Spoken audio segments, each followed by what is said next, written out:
El 29 de diciembre de 1996, el Ejército de Guatemala y el Gobierno de Guatemala firman un acuerdo de la paz firme y duradera con la Unidad Revolucionaria Nacional Guatemalteca. Eso concluye 36 años de guerra civil en el país y hoy estamos conmemorando esto, discutiendo en Sin Filtro con el hashtag #SFLogrosPaz sobre los avances, sobre lo que hemos logrado como país. Habíamos hablado que la democracia la consolidación democrática era uno de esos grandes logros. Planteaba yo, esos acuerdos de paz firmados hace 19 años, ¿son aún una agenda válida para el Estado de Guatemala o es momento que nos volvamos a sentar como país y definir un nuevo norte a la luz de problemas como la violencia, tal como lo planteaban, los altísimos niveles de corrupción? ¿Qué piensan, Gabriela? Yo creo que es las dos. La agenda de los acuerdos de paz era una agenda que en su mayoría intentaba dar respuesta a problemas estructurales y profundos de Guatemala, problemas que siguen estando pendientes de resolver para el país y para el Estado. Sobre todo pienso en la situación de la tierra en Guatemala. Ese es un tema que ha sido recurrente y que ha sido motivo de conflicto también y de muchas demandas en Guatemala. Pienso también en la situación económica, en cuestiones mucho más sociales, también como educación, pero también como racismo y discriminación, en los que yo creo, al menos en este último, que sí se ha avanzado mucho más. ¿Sigue siendo una agenda válida? Sí, es cierto, pero tenemos nuevos problemas a los que tenemos que dar una nueva respuesta y donde los acuerdos de paz se quedan muy cortos.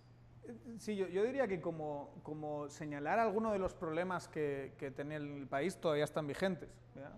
Eso totalmente de acuerdo. Ahora bien, como acuerdos políticos entre partes que son relevantes políticamente, creo que ya no.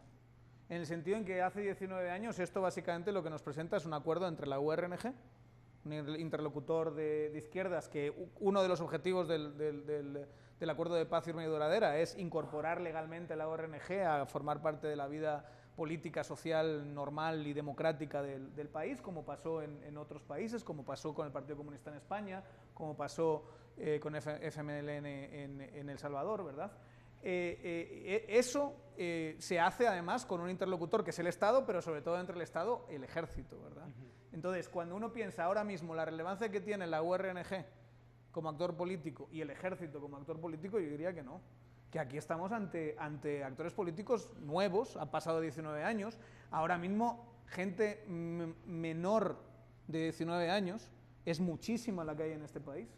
O sea, la cantidad de gente que ha vivido después de estos acuerdos es mucha gente y que básicamente nace, vamos a decirlo así, en un mundo políticamente nuevo.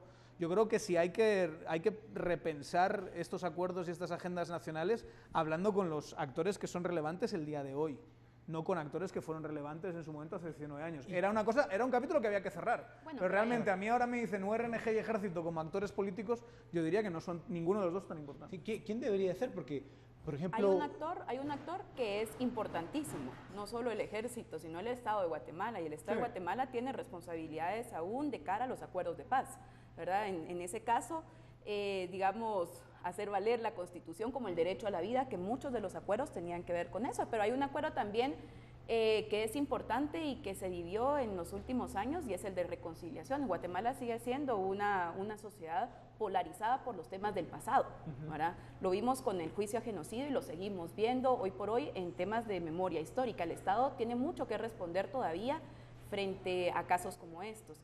Yo creo que el actor principal, si sigo la línea de análisis de Daniel, tendría que ser todavía el Estado. El Estado tiene que responder a muchos compromisos que son esenciales para la sociedad guatemalteca. Ahora, ya los datos de pobreza nos tiraban un panorama completamente pesimista de lo que vive el guatemalteco y la guatemalteca hoy. ¿Y quiénes deberían ser esos actores? Porque, a ver, lo planteabas en el sentido de que Ejército y ORNG ya no son actores relevantes hoy para la política guatemalteca, en efecto. Bueno, no lo son tanto.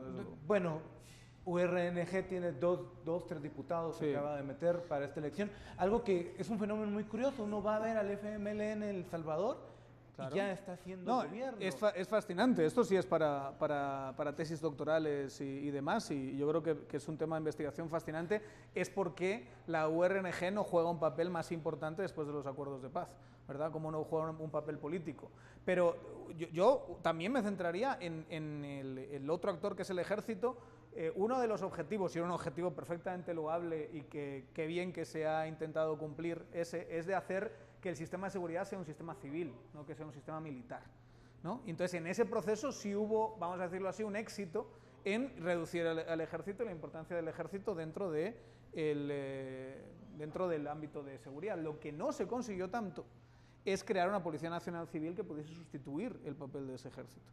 Entonces ahora mismo tenemos una disyuntiva, y es: como sociedad democrática debemos fortalecer un sistema de seguridad civil, no puede haber un sistema de seguridad ciudadana militar, no tiene sentido. El sistema de seguridad militar es un sistema para fuera de las fronteras, no para adentro. Planteando eso. Lo que pasa es que la gran disyuntiva ahí, la gran contradicción y paradoja, es que el ejército es mejor valorado que la policía por los guatemaltecos, cuando uno ve las encuestas de opinión, ¿verdad? Ahora, entonces ahí esa transición, y eso sí es algo que hay que repasar en este cumpleaños de los acuerdos de paz, es cómo se hizo ese proceso de fortalecimiento de la Policía Nacional Civil, y como yo diría, cómo se hizo de mal, para que a día de hoy sigamos todavía con una policía que no corresponde, una policía además que en su organización interna tiene una jerarquía bastante militar, por otra parte, pero que no cumple con los objetivos de dar seguridad a los ciudadanos de una forma profesional y digamos con los mejores avances científicos, y que todavía no tenemos un modelo, y lo estamos buscando a través de estas comisiones que tampoco han funcionado tanto, la Comisión de la Reforma de la Policía. Ese sí es un gran pendiente de ese proceso de los acuerdos de paz. Pero insisto, es un gran pendiente en cuanto a verlo y decir, claro que necesitamos mejorar eso, claro que necesitamos mejorar la economía, claro que necesitamos mejorar el racismo. Ahora bien, como quiénes son los actores políticos que tienen que estar ahí, que era tu pregunta, yo creo que hay que incorporar obviamente a partidos políticos de ahora. Muchos de estos no existían y los actores no eran los mismos que hace 20 años. Han surgido nuevos caciques, sobre todo, locales, que son importantes y que no estaban incluidos en ese proceso. Hay que incluir a nueva sociedad civil, y ojalá una sociedad civil que nace de la plaza, por ejemplo, que es algo muy importante, una sociedad civil joven que está en otro proceso distinto, que no ve, yo lo digo, y esto a lo mejor puede ofender a gente que está viendo este programa, pero como alguien que era muy joven cuando se firmaron los acuerdos de paz y encima que vivía en otro país, a mí me parece que hay gente que vive ese conflicto armado muy en la línea de lo que estaban diciendo del resarcimiento, y que está cegado ideológicamente por esas batallas, cuando en realidad han pasado ya 20 años de los acuerdos de paz y muchos más del momento más duro del conflicto, y que yo entiendo que haya que curar esas heridas, pero también muchas veces eso no impide que miren hacia adelante. Y ese nuevo actor de la plaza es un actor que no está tan influido por esos procesos, ¿verdad? Y creo que hay que incorporarlos también. Gabriela, antes de cerrar, ¿algún comentario? Sí, yo lo que creo es que en términos de actores también hay que seguir viendo aquellos actores que se siguen manteniendo hoy por hoy, ¿verdad?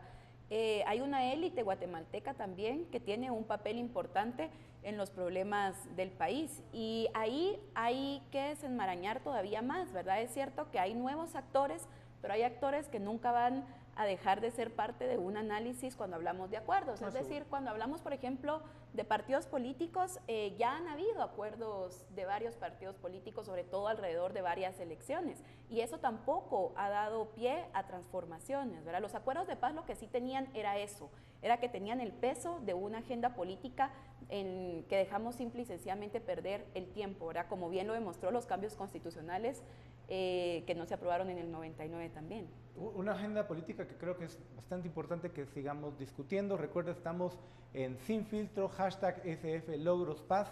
Esperamos sus comentarios y súmese a la discusión en las redes sociales. Vamos a un corte.